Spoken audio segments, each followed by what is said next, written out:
BRS సభ్యులు assembly సమావేశాలకు రాకుండా సభా హక్కుల గురించి ఎలా మాట్లాడతారని ప్రభుత్వ విప్ ఆది శ్రీనివాస్ ప్రశ్నించారు. కృష్ణా జలాలపై తమ తప్పులను చూపించే విధంగా సభ ఉంటుందనే వారు వెళ్లిపోయారని విమర్శించారు. వాళ్ళు బిల్లులు ప్రవేశపెట్టినప్పుడు వాస్తవాలను ప్రజలకు చెప్పే క్రమంలో ముందుండాలి అని అన్నారు. సభను తప్పుదోవ పెట్టే విధంగా మాట్లాడడం సరికాదని విమర్శించారు.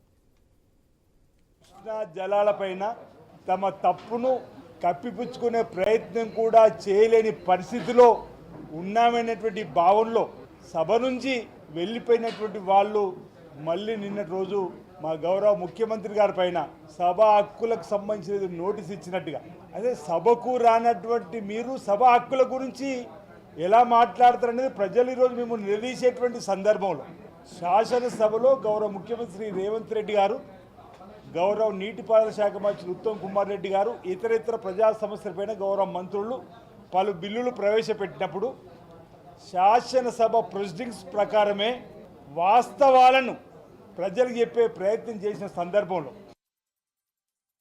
కృష్ణా